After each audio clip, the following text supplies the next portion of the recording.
tu vas voir des rictus et des signaux faibles dans le body language qui vont dire énormément de choses. Et je pense entre 5 à 10 fois par an, je rencontre des équipes de fondateurs dont je sais qu'ils vont se séparer.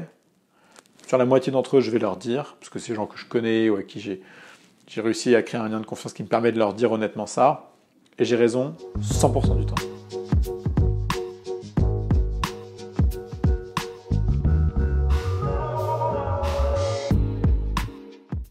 Bonjour Jean, est-ce que tu peux te présenter pour ceux qui ne te connaissent pas? Salut, je m'appelle Jean, je m'occupe d'une partie des investissements startup de Xavier Niel, le fondateur de Free.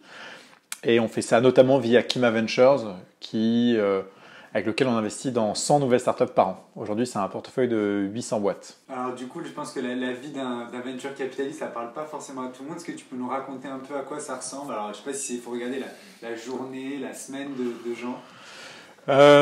C'est une bonne question, ça. C'est vrai qu'on parle souvent du métier sans se rendre compte que les gens en fait savent pas de quoi il s'agit.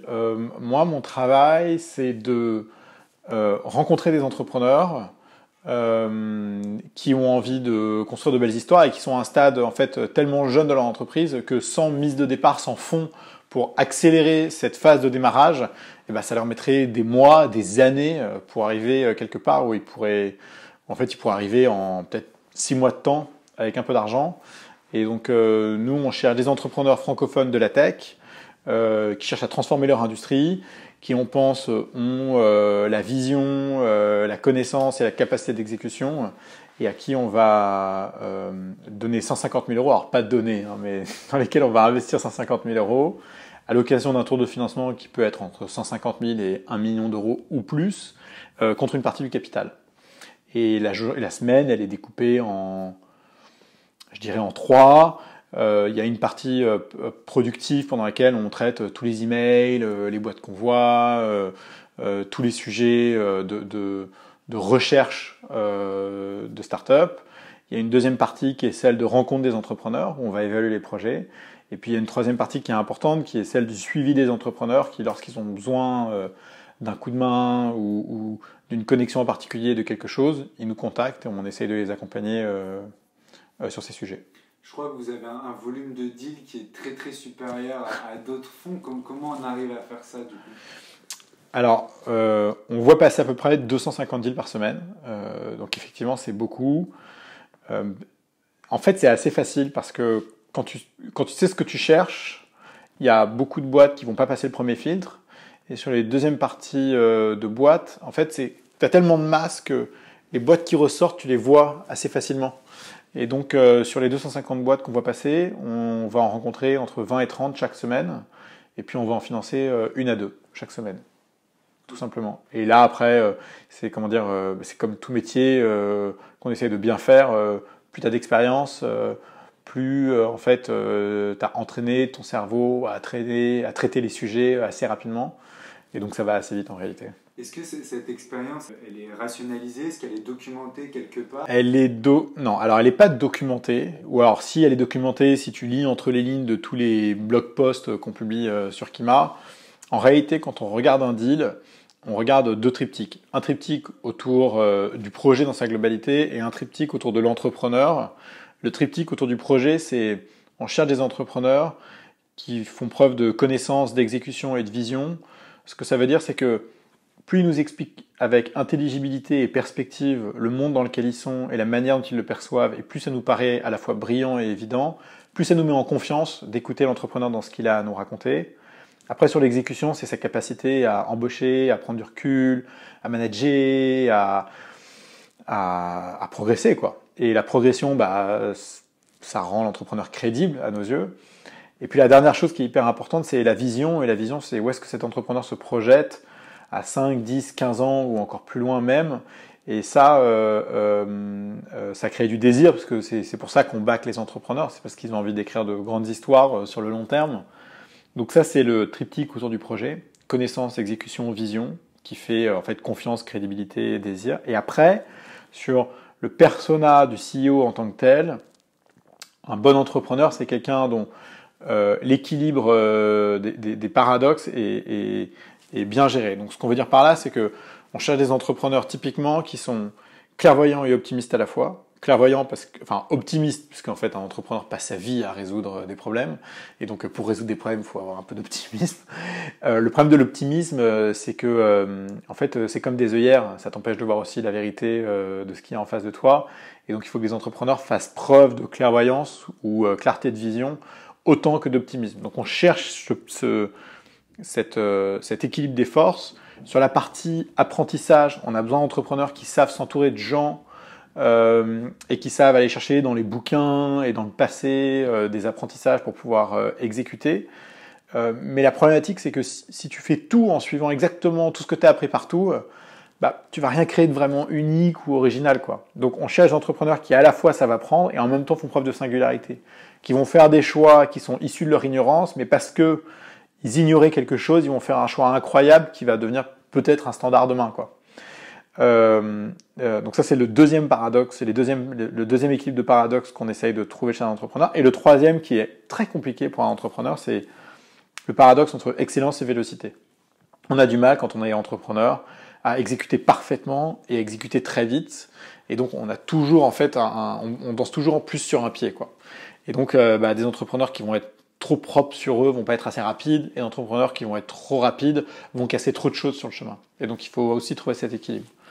Et donc, ces deux triptyques, on les teste pendant les 30 premières minutes qu'on a avec un entrepreneur, où on veut lui poser des questions assez simples pour tester sa connaissance, tester sa capacité d'exécution, tester sa vision, voir si dans son optimisme, il voit clair dans les décisions qu'il prend, voir si dans son apprentissage, il a suivi des best practices tout en faisant preuve de singularité sur des choix que d'autres avaient fait différemment et qui lui ont donné raison. Et puis sur la partie exécution, s'il fait attention d'exécuter aussi bien qu'il exécute vite, quoi. Tu as des exemples de questions du coup que tu peux poser qui te permettent de mesurer justement ces indicateurs-là? Les entrepreneurs, quand on les rencontre, le piège dans lequel ils tombent avec beaucoup d'investisseurs, c'est qu'ils vont ouvrir leur pitch deck et nous raconter l'histoire telle qu'ils en ont envie. En réalité, comme c'est notre métier de rencontrer les entrepreneurs, c'est à nous de poser des questions pour accompagner l'entrepreneur pour qu'il fasse la meilleure première impression. Donc au démarrage, on pose des questions simples dont on sait qu'il a les réponses et sur lesquelles il n'y a pas de piège. Comme ça le met à l'aise. Donc comment vous avez rencontré tes cofondateurs, pourquoi vous avez choisi d'aller sur ce sujet, par quoi vous avez commencé, qu'est-ce que vous avez découvert. Et donc on commence comme ça à délier un peu le sujet, et puis après on commence à dérouler. Alors la première chose qu'on demande, c'est quel est le problème que tu as identifié, mais surtout pourquoi ce problème il n'a pas été résolu avant, et comment ta solution vient résoudre ça, et pourquoi est-ce qu'elle est à la fois unique, donc c'est quoi la secret sauce, qu'est-ce qui fait que vous avez craqué quelque chose d'unique, mais qui fait qu'elle est quand même évidente, qu'elle n'est pas farfelue, quoi. Donc ça, c'est les questions qu'on pose. On va leur demander quelles sont les erreurs qu'ils ont faites. Et en fait, les gens, quand ils savent prendre du recul correctement sur leurs erreurs, ça démontre leur clairvoyance et ça démontre aussi leur capacité d'apprentissage. Sur l'exécution, on va leur demander qu'est-ce que tu aurais pu faire plus vite. Et ça, très simplement, ils vont nous répondre, tiens, ça, recruter telle personne, on aurait dû le faire plus vite. Sur les sales, on a un peu traîné ou je ne sais quoi. Et sur l'excellence, pareil, c'est s'il y avait quelque chose que tu aurais dû faire mieux, qu'est-ce que tu aurais fait? Et c'est souvent, par exemple, le recrutement. Ils vont toujours te dire, sur les 2-3 premiers recrutements qu'on a fait, on y est allé un peu en freestyle et on a fait une erreur, alors qu'on aurait dû avoir un process plus structuré. Et en fait, c'est des questions très simples, dont les réponses sont simples aussi, mais mis bout à bout, ça permet d'avoir une photo de la boîte à un instant T et des intentions de l'entrepreneur aussi, qui sont assez fidèles à ce qu'il est en train de faire.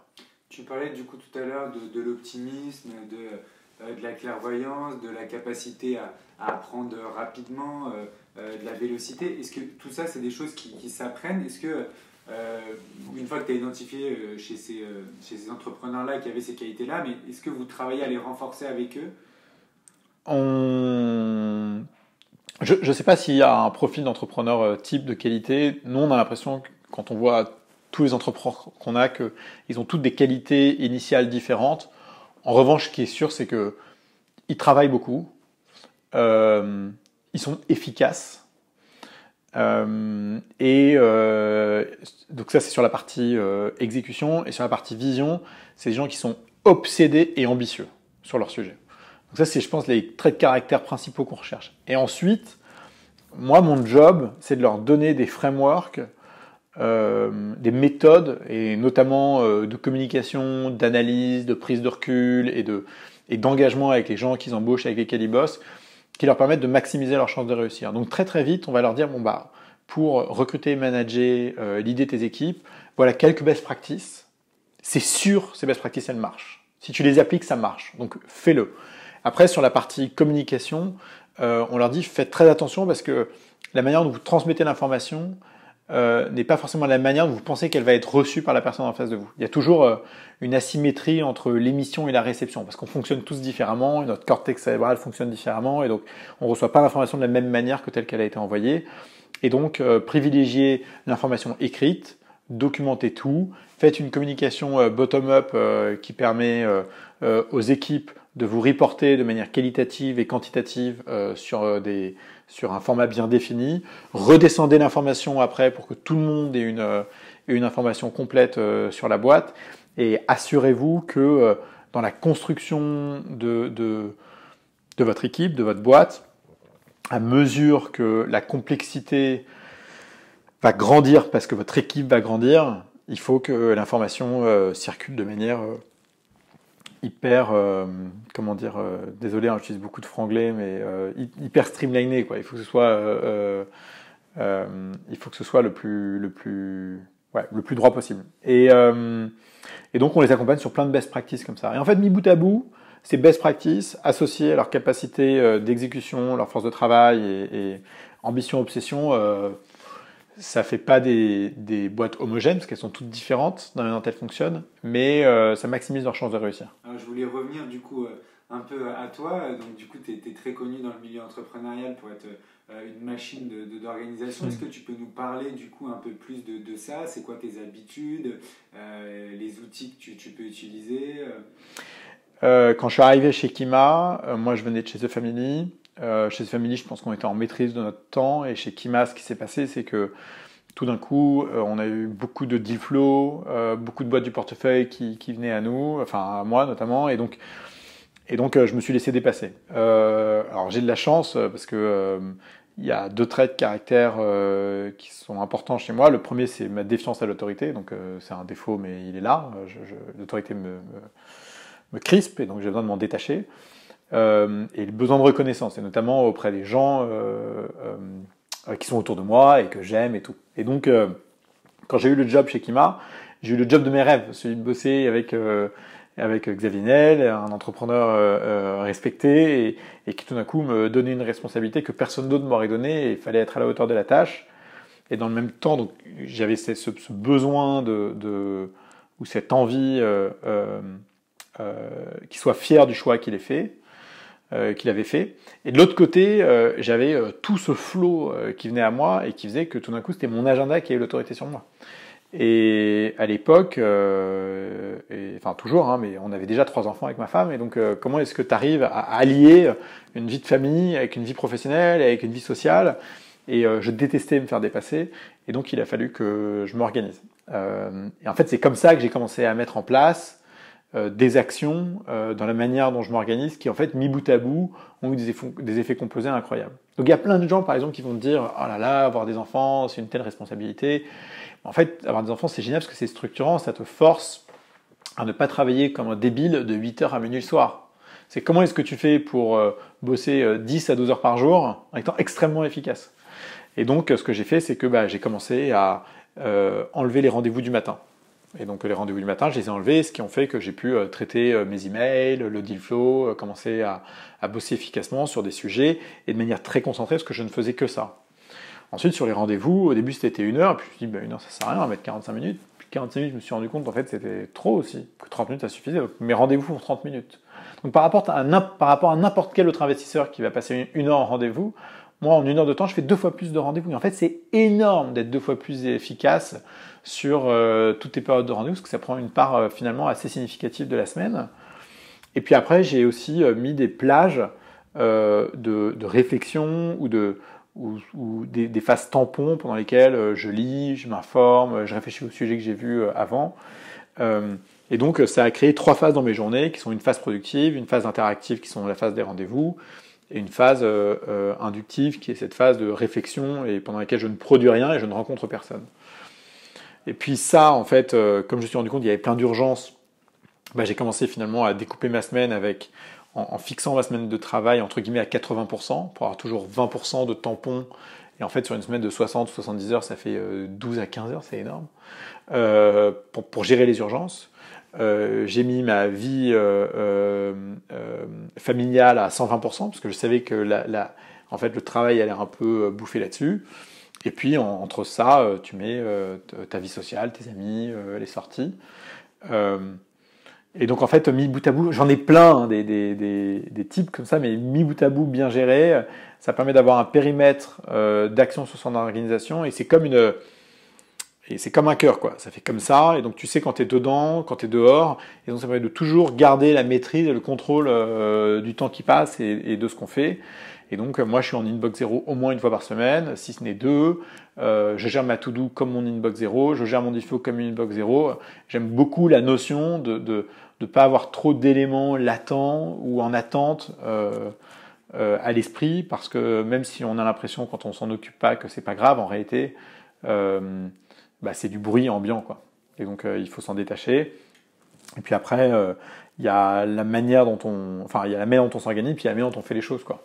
Donc savoir dire non, savoir gérer les interactions quand on rencontre des entrepreneurs. Moi, mon job, c'est de dire non 90% du temps, donc c'est assez frustrant pour les entrepreneurs et pour moi. Du coup, il faut que je trouve une motivation au-delà de ça quand je rencontre des entrepreneurs. Donc c'est nécessairement d'essayer de faire une bonne impression, parce que même si on leur dit non, il faut qu'ils en parlent autour d'eux. C'est d'être efficace et de ne pas leur faire perdre du temps, parce que ils viennent avant tout pour que tu leur dises si tu es intéressé ou pas d'investir chez eux. Et en fait, des actions comme ça, il y en a probablement 20 ou 30. Mais 20 ou 30 de manière composée, ça crée des effets extraordinaires. Est-ce que du coup, tu peux nous raconter, pour les personnes qui vont nous regarder, du coup, le livre que tu viens de sortir, un peu pour convaincre chacun d'aller l'acheter? Qu'est-ce qu'on va trouver du coup dans ce livre-là? Donc ce bouquin s'appelle Human Machine. En 2017, j'ai commencé à faire des workshops pour des étudiants et quelques boîtes autour de l'organisation. C'est venu un peu par hasard, parce qu'on devait parler... C'était quoi le sujet initial? C'était sur tout ce qui était lié au salaire et à l'argent pour un employé de start-up. Et donc, quand on m'a demandé de faire ce talk, j'ai dit à la personne en charge, bon, c'est génial de parler d'argent avec les employés de start-up, mais le problème, c'est que les employés de start-up, s'ils restent concentrés trop sur ce sujet-là, en fait, ils vont récupérer tous les travers de ce que leur disent les parents au déjeuner du dimanche, en disant mon fils, ma fille, il faut que tu trouves un job stable, un CDI, avec un brand important, parce que c'est bon pour le CV, et puis un salaire, le meilleur salaire possible, quoi. Alors qu'en réalité, pas du tout. Quand tu as 20 ans, 25 ans, ce qui compte, c'est que tu te mets dans un cycle d'apprentissage hyper véloce, et le salaire, de toute manière, ça ne sera que la conséquence du chemin que tu arriveras à trouver. Et donc, se concentrer sur ton salaire en sortie d'école, c'est complètement stupide. C'est un prisme, c'est une vue de l'esprit hyper limitée, et c'est pas du tout comme ça qu'il faut voir les choses, quoi. Et donc, je leur ai dit, une fois que j'ai dit ça, ça va me prendre un quart d'heure, faut que je parle d'autre chose, quoi. Et donc, j'ai commencé à parler d'organisation. Et j'avais du mal à structurer l'ensemble du sujet autour d'un talk, je pense, suffisamment nourri, pertinent, bien architecturé. Probablement parce que je suis un garçon bordélique, et donc mes talks ne sont pas très structurés souvent. Mais c'était quelque chose qui était latent, que j'avais toujours à l'arrière ici. Et donc je me suis dit, ok, il faut que je mette ça derrière moi, je vais écrire un bouquin. Et donc j'ai décidé d'écrire ce bouquin, Human Machine, en me disant il faut que je fasse attention de ne pas tomber dans les travers de Miracle Morning ou la semaine de 4 heures, où en fait on va donner des méthodes toutes faites à des gens qui sont tous différents. Et donc ce que j'ai essayé de faire, et on verra si ça fait le job, c'est qu'un tiers du bouquin c'est sur le mindset, et le mindset c'est important, c'est justement comment est-ce qu'on aborde le développement personnel, l'importance des relations qu'on bâtit avec les autres, et donc c'est toute une première phase de entre guillemets de reset de la manière dont on pense et on envisage son développement. Et la deuxième partie, c'est une phase plutôt très pratique sur comment on gère les meetings, comment on gère les opportunités, l'importance de dire non, comment est-ce qu'on gère son agenda, les différentes phases de la journée, les différentes phases de la semaine. Et ça, mis bout à bout, ça fait une sélection probablement une dizaine ou plus de tips qui sont, je pense, universels et qui, pour le coup, vont pas dénaturer les personnes, mais vont les aider à trouver plus d'équilibre dans la manière dont elles gèrent leur journée et en fait l'équilibre de leur vie en général, quoi. Les gens sont perdus, c'est un truc de malade à l'école. En fait, on a été formaté, et puis à un moment donné, à force d'être formaté, en fait, on a oublié nos singularités, on a oublié quelles étaient nos forces, nos faiblesses, pourquoi on réagissait comme ça dans telle situation, et en fait, on se connaît pas, quoi. Et s'il y a bien un conseil à donner à n'importe quel individu qui a envie de progresser dans sa vie, c'est si tu te connais pas toi-même, tu peux pas avancer, quoi. Et donc, j'espère que Human Machine aide un peu à ça, quoi. Toutes ces expériences que tu as acquises sur la productivité, comment tu les as mises en pratique pour écrire ton bouquin? Parce que je sais qu'il y a beaucoup de gens qui ont envie d'écrire un livre, qui te font dire je ne sais pas si j'aurai le temps. Comment toi, tu as abordé ça? On fonctionne tous différemment sur la manière dont on gère nos tâches. En fait, une tâche donnée, on la gère soit sur ce qu'on appelle un degré de complétion, donc est-ce que je vais la faire à 20%, 50%, 100%? Donc tu peux dire, ok, là je vais faire ça, et je le fais à 20%, ou je vais faire ça, je vais le faire à 100%. Par exemple, quand j'écris un article, je vais toujours au bout de l'article et je ne fais rien d'autre avant d'avoir terminé l'article. Parce que sinon, je sais que je vais avoir du mal à y retourner. Et c'est la manière dont je fonctionne, c'est important pour moi. Et puis, il y a des gens qui vont dire, moi, je vais bosser 1 heure là-dessus. Et donc, ils bosser 1 heure là-dessus, c'est pas important jusqu'où ils vont arriver, ils savent qu'il faut qu'ils bossent 1 heure parce qu'ils sont plutôt concentrés pendant une période de temps donnée. Et donc, il faut adapter les tâches qu'on fait, et notamment l'écriture d'un bouquin, à la manière dont on fonctionne. Moi, comme je suis plutôt de nature synthétique et intense dans la manière dont je fais les choses, je savais qu'il fallait que je me pose et que je ne fasse que ça pendant une période donnée, parce que sinon ça allait traîner sur des mois et des années. Et ça a traîné en plus, parce qu'entre le moment où j'ai terminé la première version en anglais et le moment où on a traduit en français, puis adapté, puis refait les relectures, il s'est passé plus d'1 an. Et ça, c'est de ma faute, parce qu'en fait, je ne m'étais pas mis dans le jus pour le terminer à fond. Mais donc, sur toute la première partie, quand je suis parti aux US en 2018, comme je fais tous les ans pendant le printemps pour rencontrer les startups là-bas et m'imprégner de ce qui s'y passe, ce que je faisais, c'est que de 5h30 du matin à 8h30, je traitais mes emails. Et en fait, je m'occupais de ce qui se passait en Europe. 8h30, je commençais à écrire, et j'écrivais non-stop jusqu'à 14h. J'étais dans un flux de productivité hyper serré. Ensuite, je descendais un peu en pression. Je recommençais mes emails donc je faisais des meetings souvent l'après-midi un peu. Ensuite, je recommençais mes emails vers 19h jusqu'à 21h. Je me couchais, je recommençais. Et j'ai fait ça 7 jours sur 7 pendant 4 semaines. Et au bout de 4 semaines, mon bouquin était finalisé. Le plus difficile dans un bouquin, c'est qu'est-ce qu'on va dire, comment on les structure, et puis commencer, quoi, et trouver le flow. Alors, comme j'écrivais beaucoup déjà d'articles sur Medium, ça a été beaucoup moins difficile pour moi de trouver mon style. Le plus difficile, c'était trouver une trame qui, je pensais, faisait sens et qui était fidèle à l'image que je me faisais du bouquin que j'avais envie d'écrire. Parce qu'on a souvent une image de ce qu'on a envie de réaliser et la manière dont on les réalise, et c'est souvent très différent et assez décevant. Et donc, il fallait essayer de coller ça au plus près, quoi. On regardera et on fera un feedback là-dessus. Je voudrais revenir sur ça. Tu disais que tu avais trouvé le job de tes rêves. Est-ce que tu peux nous raconter un peu comment tu as rencontré Xavier Niel, comment tu es arrivé à ce métier-là? Alors d'abord, c'est le meilleur job du monde, parce que mon job, c'est de financer les entrepreneurs qui veulent changer le monde. Et ça, c'est cool. C'est facile, et c'est pas ironique du tout de dire ça, mais c'est facile parce que c'est pas moi qui fais le job, hein, c'est les entrepreneurs. Et c'est confortable parce que quand on perd qu'une fois la mise, et quand on gagne, de temps en temps, on peut gagner 100 fois la mise, quoi. Donc quand on a un job avec autant de bonnes choses associées, il faut essayer de le faire avec la meilleure volonté du monde. Et en fait, l'histoire, c'est que moi, j'ai commencé dans le monde professionnel en 2008. C'était une mauvaise période, c'était la période des subprimes. Et en fait, on faisait des introductions en bourse et ça marchait pas. Donc, on a shifté vers la levée de fonds dans la boîte dans laquelle je bossais pendant 2 ans. Après, j'ai monté ma boîte de levée de fonds pendant 2 ans. Ensuite, j'ai rejoint le numéro 1 du marché sur la levée de fonds pendant 2 ans. Donc ça, c'était en gros 2008-2013. Donc en fait, ça a duré 5 ans exactement. C'était plutôt des phases de 18-24 mois. Fin 2013, j'ai rejoint The Family pendant 2 ans. Et puis ensuite, je suis arrivé chez Kima pour bosser avec Xavier. Et ça, c'était il y a 4 ans et demi presque. Ce qui s'est passé, c'est que mon tout premier client en levée de fonds en 2008, c'est lui qui m'a présenté Jordan Elliott, Capitaine Train en 2011, qui était une levée de fonds qui me tenait à cœur, un entrepreneur que je trouve incroyable, une boîte que je trouve incroyable, et très frustrante parce que la manière dont les investisseurs percevaient cette opportunité était rien en fait. Personne ne voulait faire ce deal, et ça m'a énormément frustré.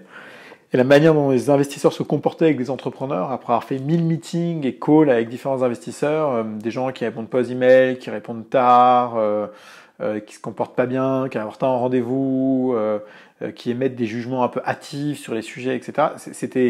Ça a créé beaucoup de frustration. Et en fait, plutôt, d'abord, ça a créé du dégoût. Quoi. Puis après, le dégoût se transforme en frustration, et puis à un moment donné, la frustration, il faut la transformer. Donc je me suis dit, ok, banco, moi je pense qu'ils sont nuls. J'ai envie de faire de l'amorçage ou du seed pour leur montrer ce dont je suis capable. Donc c'est très beau hein, quand tu as 30 ans et que tu es plein de rêves. Hein. Mais donc j'ai contacté ces gens-là pour qu'ils m'embauchent après pour bosser avec eux en amorçage. Et personne ne voulait m'embaucher parce que j'étais leveur de fonds. Donc j'accompagnais des startups à lever de l'argent. Et quand tu es leveur de fonds, en fait, t'es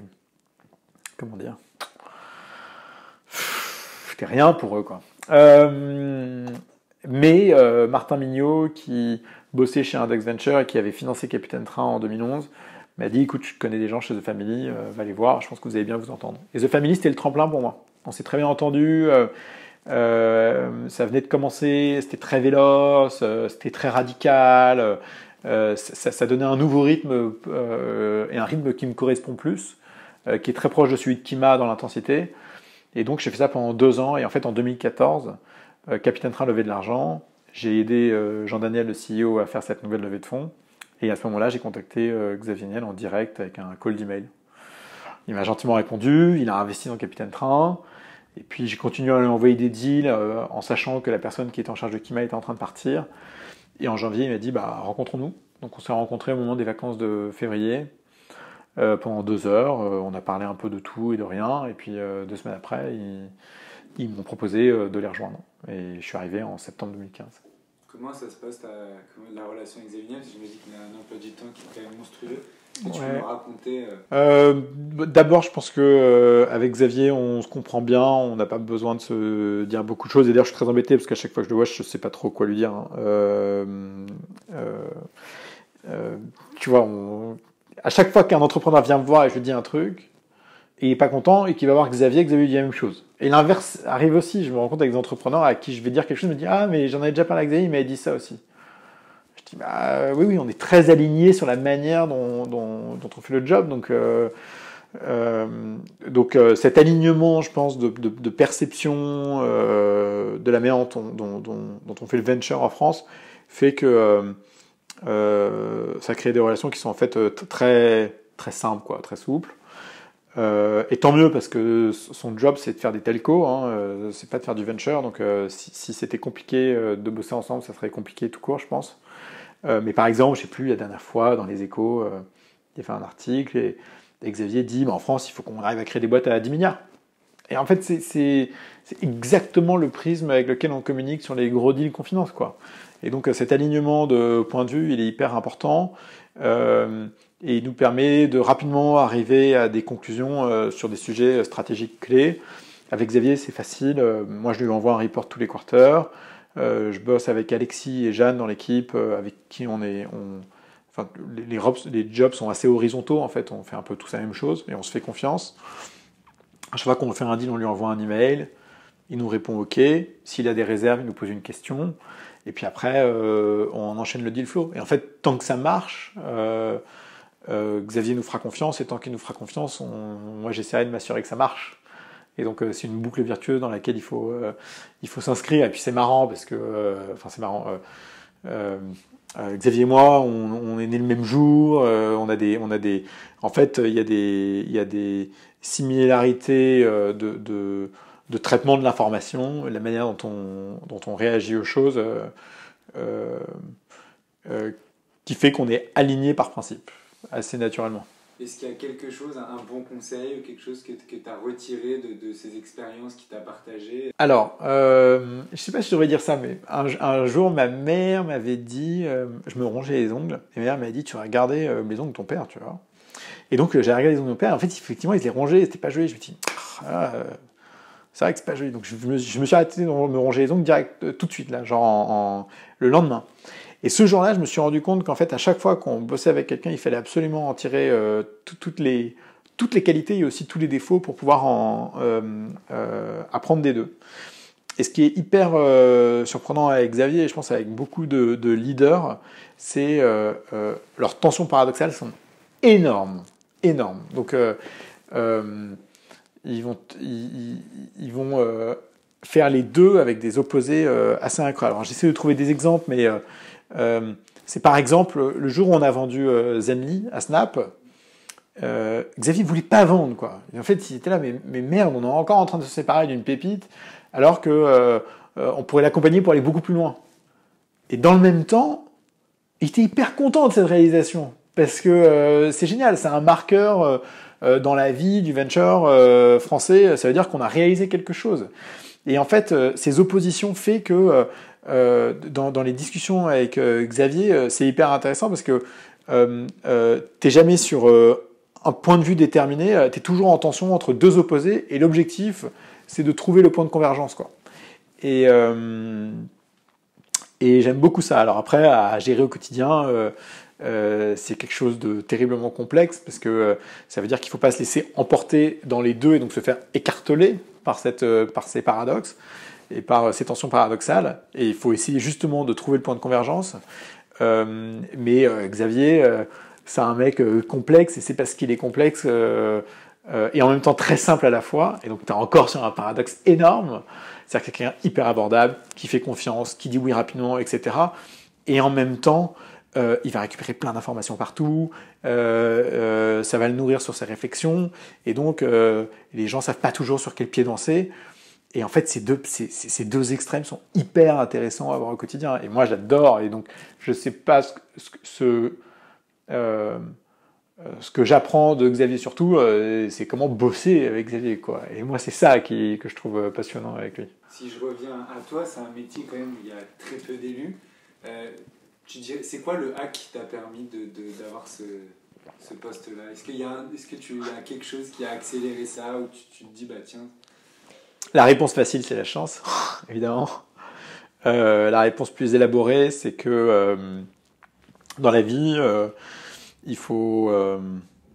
je dis pas qu'il faut apprendre, il faut pas découvrir ce à quoi on est destiné.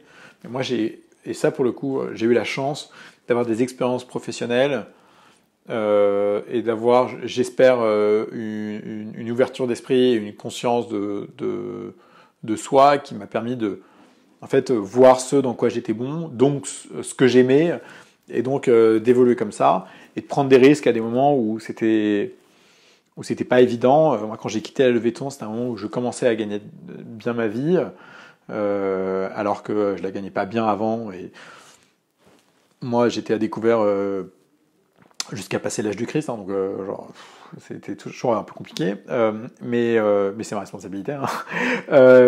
Et quand j'ai quitté ce job de leveur de fonds pour rejoindre The Family, je savais qu'ils n'avaient pas de quoi me payer 3 mois après. Ma femme était enceinte du 3e enfant. Elle avait décidé d'arrêter de travailler 2 ans avant, et on n'avait pas d'argent de côté.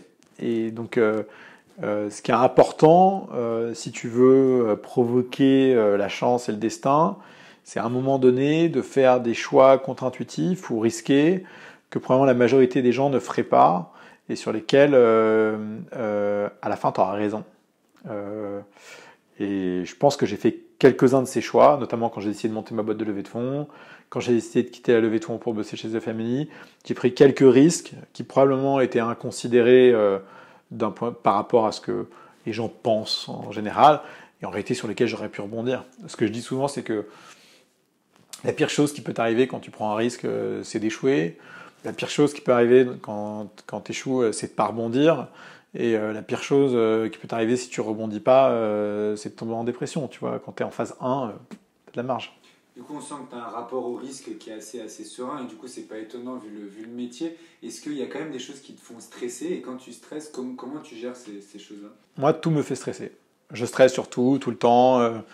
Et je pense que ça fait partie de mon trait de caractère, de mes paradoxes, c'est que, entre guillemets, tout m'angoisse et je garde mon calme sur tout. Et j'avais un entrepreneur hier, il me dit, Jean, il faudrait qu'on se voit. Et il me parlait de sa gestion du stress et tout. Et c'est quelqu'un, en fait, il est dans son body language, ça se voit, il est stressé. Et il a un métier dans lequel il gère beaucoup d'humains. Et donc c'est assez paradoxal. Mais en réalité, il gère beaucoup d'humains, mais c'est aussi parce qu'il est stressé qu'il les gère si bien, quoi. Et donc, moi, je suis dans un job où tout est important. Il faut être stressé sur tout, il faut être parano. Et en même temps, dans ces conditions-là, il faut toujours rester hyper calme, hyper serein, savoir prendre du recul et tout. Donc, à la fois, je suis inquiet et engagé sur tout, et en même temps, j'ai un détachement énorme sur tout ça. Je caricature un peu, mais enfin, on n'est pas important. Moi, mon job s'arrêterait demain. C'est pas grave, j'irai faire une paillote en Thaïlande, vendre je sais pas quand, on s'en fout, tu vois. Il faut pas être attaché au. Le meilleur moyen de gérer ce stress c'est d'être capable ou de savoir qu'on peut s'en détacher comme ça. Et c'était un avocat d'ailleurs, le père d'un pote, un jour, qui m'a dit. Donc on déjeune, il est avocat, d'affaires, machin, petit déjeuner au Bristol, les œufs brouillés, 25 balles, comme ça, avec un petit peu de. Je mets un peu de poivre. Et donc, t'es là, et quelqu'un va voir cet avocat, lui dit bonjour, et il repart, et il me dit Jean, tu sais, lui, ce client, ça fait 10 ans que je bosse avec lui, pourtant, tous les autres cabinets d'avocats ont jamais bossé plus de 2 ans avec. Donc je dis, bah, et pourquoi, tu vois, c'est quoi ton secret? Tu bosses mieux que les autres, t'es plus efficace, t'es plus fort. Il me dit, non, c'est mon détachement au fait que si je pars, ça me fera rien, et s'il s'en va, ça me fera rien non plus. Et en fait, ce détachement est hyper important. C'est ça qui rend les relations probablement plus saines. C'est l'attachement à ce que tu as aux gens et en même temps cette capacité de détachement. Ça crée du magnétisme. Je pense que c'est une des grandes qualités de Xavier notamment. Et ça, du coup, tu dirais que c'est quelque chose qui est inné chez toi? C'est quelque chose que tu as cultivé? Ça doit être au rapport à l'autorité toujours. Hein. Je pense qu'à un moment donné, quand j'ai dû me faire stresser, j'ai dû me stresser pour des situations, j'ai cherché un moyen de m'en détacher. Et donc le moyen de s'en détacher, c'est que tu décides de t'en détacher, et plus tu prends cette habitude-là, et plus tu t'entraînes, et plus c'est facile. C'est probablement affreux ce que je dis, mais je pense qu'on pense tous à un moment donné à qu'est-ce qui se passerait si un de nos proches venait à décéder de manière un peu soudaine. Je te dis pas que c'est quelque chose que je pense tous les jours, mais de temps en temps j'y pense, et je me conditionne à putain, mais qu'est-ce que je ferais, qu'est-ce qu'il faudrait que je fasse pour gérer cette situation et tout. Et c'est la même chose avec tout. Je suis pas prévoyant, parce que je regarde pas très loin, mais je suis très prévenant. Donc je vais regarder très très très très loin et très très près, mais jamais entre les deux. Et donc je pense que c'est ce détachement entre le court terme et le très long terme qui me permet d'y voir clair.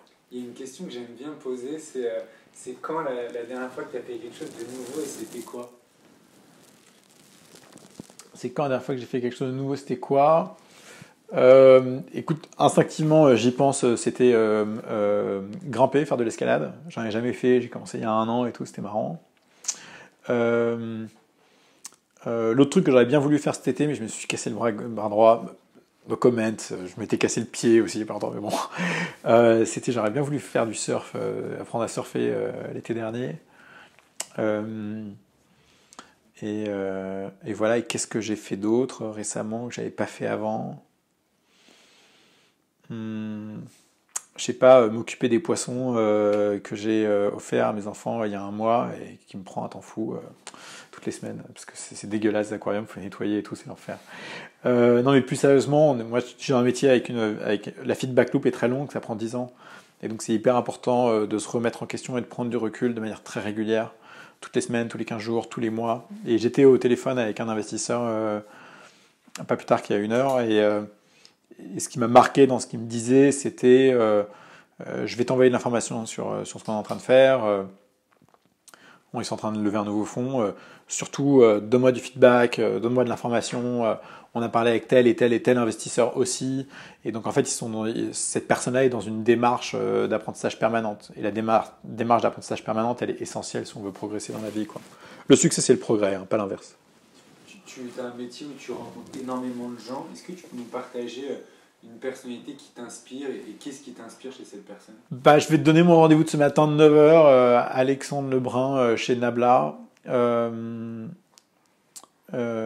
Et notamment parce que c'est un des entrepreneurs dont je n'ai pas encore parlé, et j'en ai parlé de plein d'autres, hein, Firmin chez Payfit, avec qui j'ai déjeuné il y a 15 jours, qui est extraordinaire, Antoine chez Zenly, et d'autres. Et donc en fait, Alexandre, ce qui est assez marquant, c'est que ce que je regarde chez les gens qui ont de l'expérience, c'est si à force d'avoir gagné de l'expérience, en plus d'avoir gagné en excellence, ils n'ont pas perdu leur cœur. Tu vois, c'est un truc important.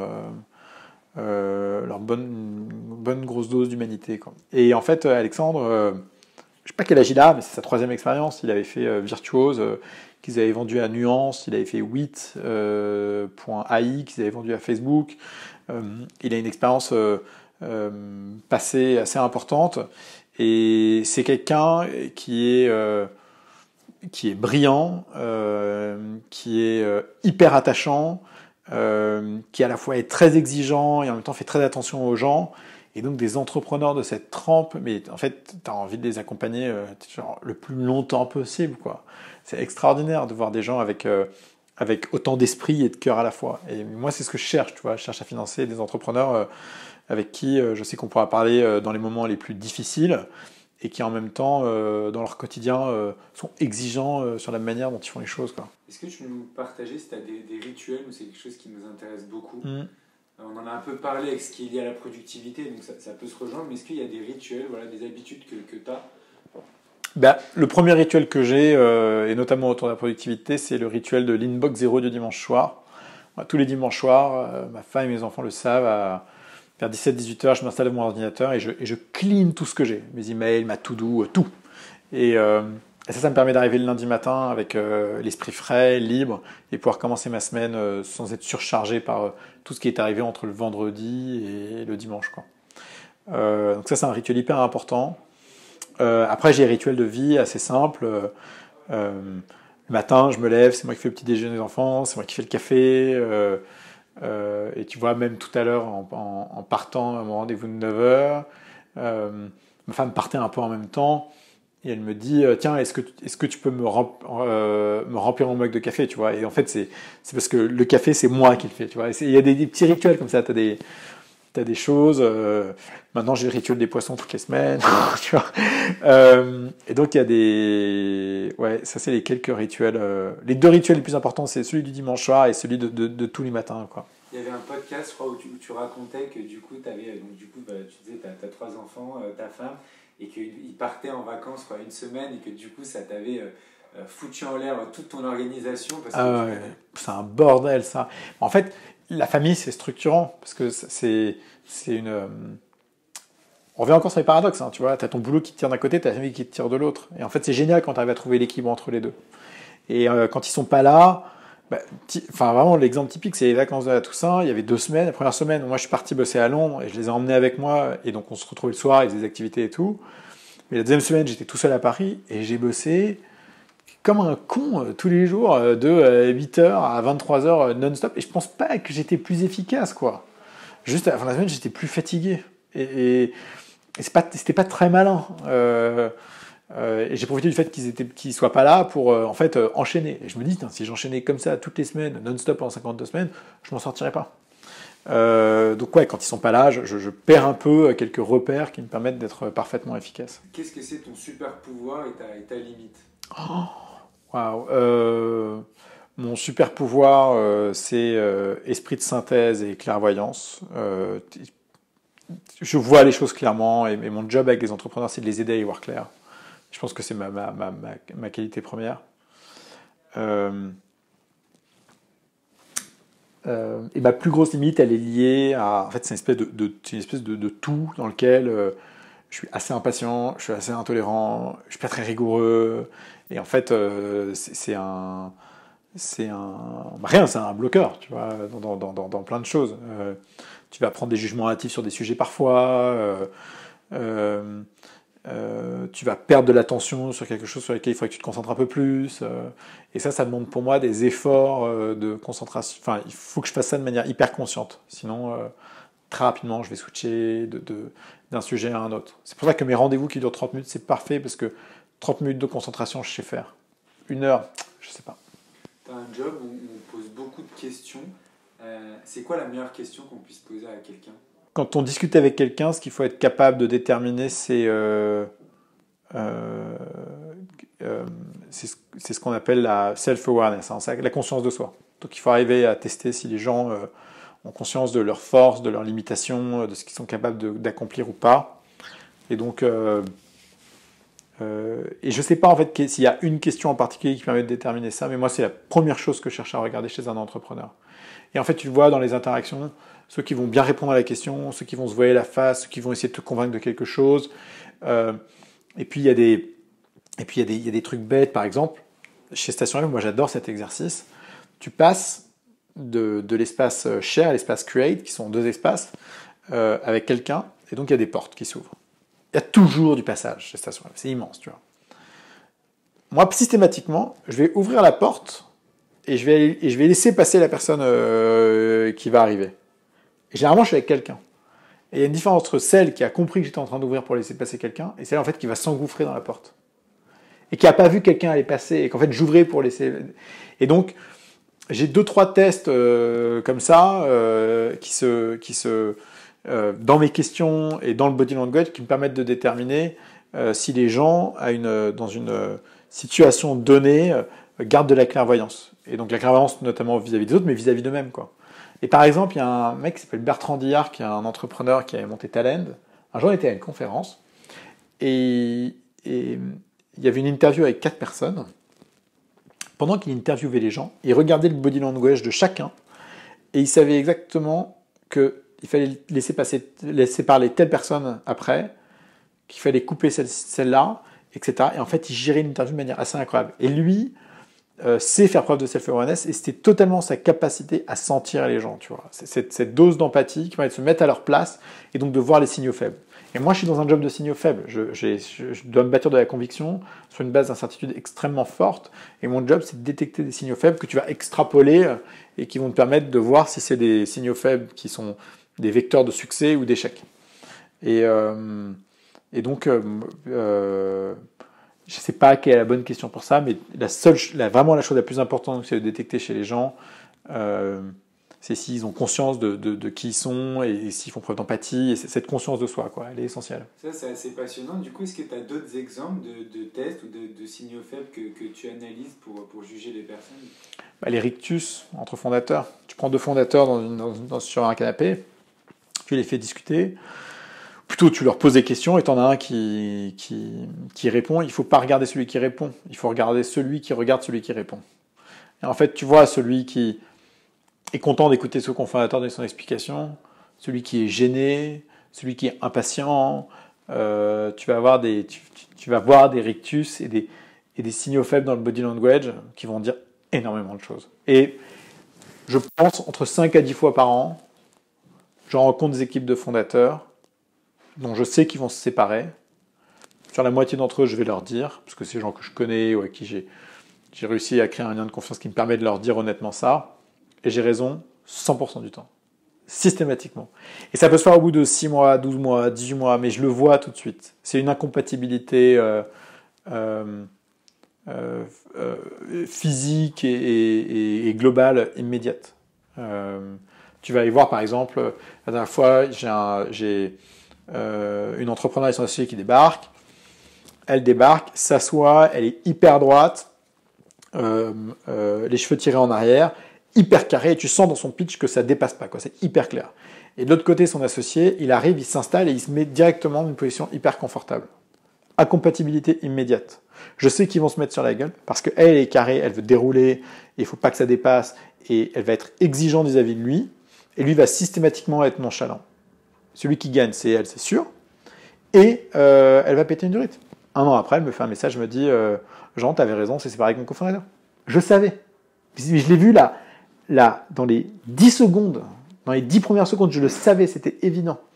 Et j'étais avec une autre personne, une équipe de 3 cofondateurs.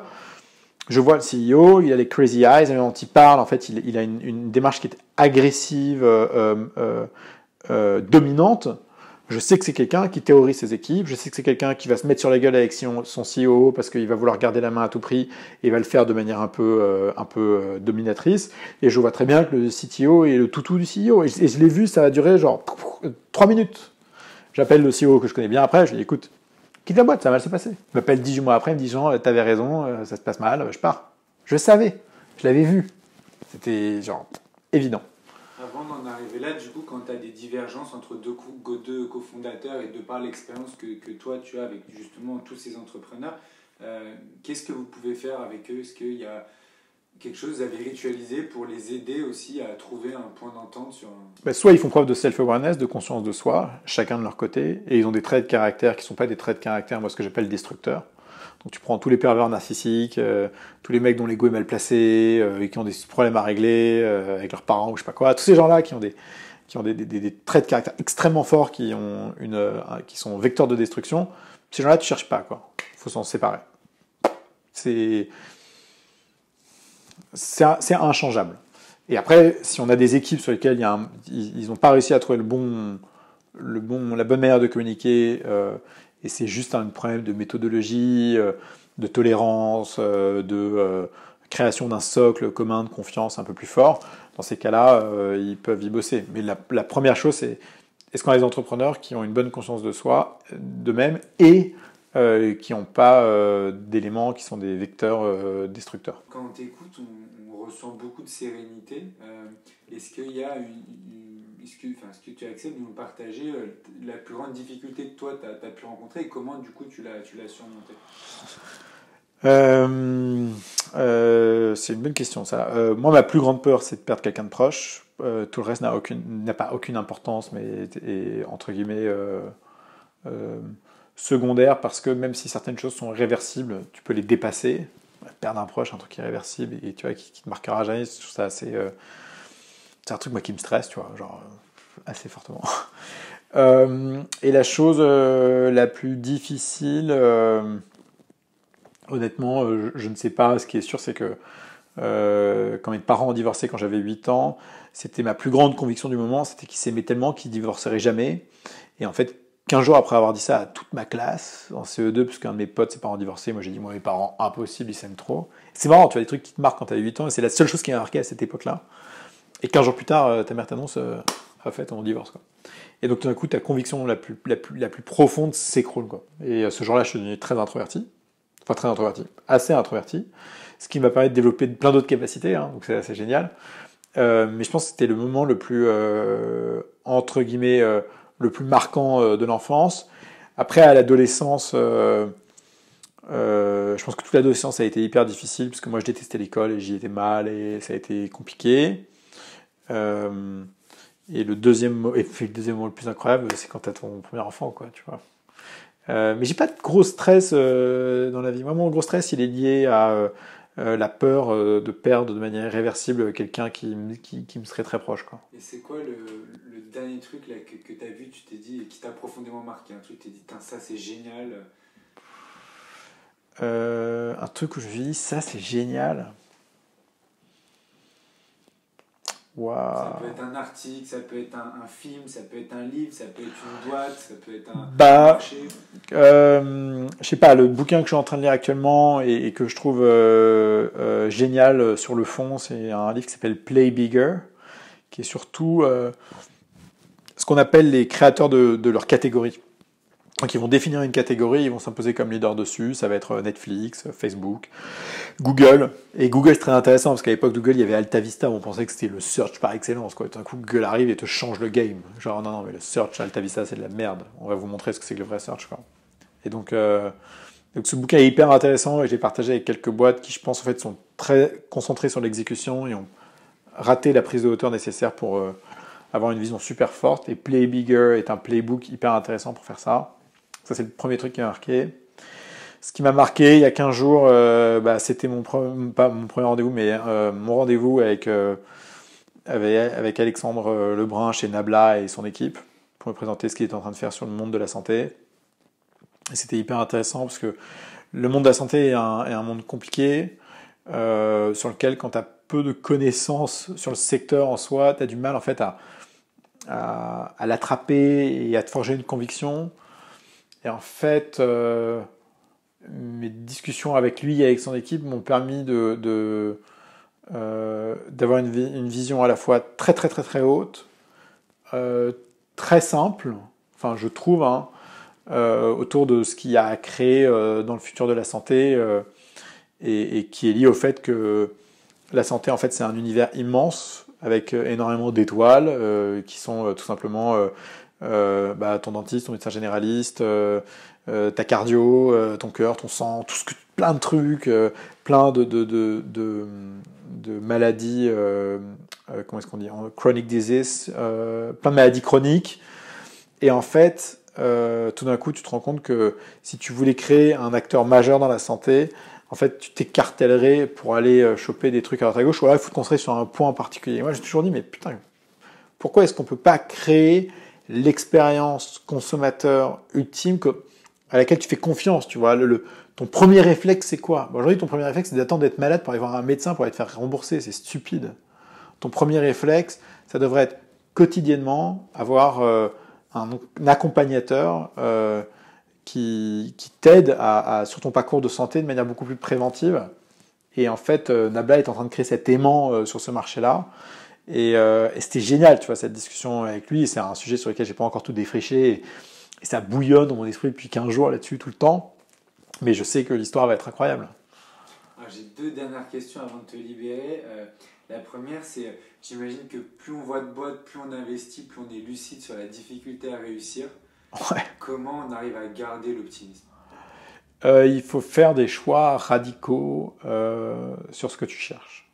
Nous, on a 2 poches distinctes. On a Kima, sur lequel on cherche à financer des entrepreneurs francophones de la tech, dont on pense qu'ils peuvent écrire de très belles histoires. Et avant, Kima, c'était toute géographie, tout secteur. C'était beaucoup plus large. Et en fait, plus on a rencontré des entrepreneurs francophones de la tech de qualité, plus on a concentré notre focus. Donc le fait d'être très focus sur un sujet en particulier fait que tu deviens beaucoup plus clairvoyant sur ce sujet-là. Après, il faut rester ouvert au reste aussi, hein, bien sûr, mais c'est important. Et l'autre prisme, c'est le prisme, les boîtes dans lesquelles on va investir entre 3 et 5 millions d'euros. Il n'y en a que 2 ou 3 par an, pas beaucoup, hein, mais c'est les boîtes dont on pense qu'elles peuvent transformer leur industrie et valoir au moins 10 milliards. Et en fait, avoir des prismes de sélection aussi concentrés et radicaux font que en fait, tout le bruit autour, on l'élague très simplement. Et c'est comme ça qu'on y voit clair. Et pour un entrepreneur, c'est pareil. Si tu arrives à avoir une vision brillante, évidente, mais hyper sharp, tu vois, sur le chemin que tu prends, ça va simplifier mais toutes tes décisions. Parce que tout d'un coup, tout est au centre de ça. Ou tout est autour de ça, ou dans cette direction-là, vers cet horizon-là. C'est comme les boîtes consumer, qui à un moment découvrent une core feature qui est au centre de tout, et tout ce qu'ils font après, c'est forcément autour, tu vois. Bon, Instagram a foiré un peu ça, mais le but d'Instagram au démarrage, c'était de faire que ton appareil photo et les photos que tu prennes soient toutes belles. Tu vois, c'était le filtre, la primitive de ça.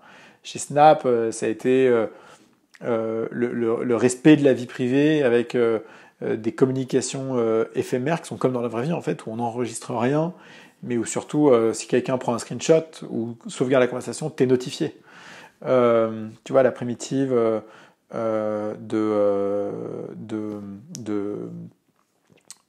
Zenly, tu vois, c'est un bon exemple, c'est rassurer les gens. En fait, les gens disent c'est du stalking parce que tu sais où ils sont. Mais la réalité, c'est que à l'origine, c'était parce que tu as besoin d'être rassuré sur où sont tes proches, et tous les messages d'amour des utilisateurs de Zenly, c'est parce qu'ils sont rassurés de savoir où sont leurs proches et donc ce qu'ils font. Tu vois, c'est pas du flicage, c'est le besoin d'être rassuré. Et donc, plus t'es focus, plus t'es concentré, et plus c'est facile d'y voir clair. Ma toute dernière question, c'est quoi l'étape d'après pour toi? Comment tu te vois évoluer dans les années à venir? Honnêtement, j'en ai aucune idée. Il y a 2 choses dont je suis certain. La première, c'est que tant que Xavier me fait confiance et qu'il garde de l'appétence sur ce qu'on fait avec les startups, Ça, on est inscrit sur le très très très long terme. Et c'est génial d'avoir cette sérénité-là. Et la deuxième chose, c'est que on est toujours en phase d'apprentissage.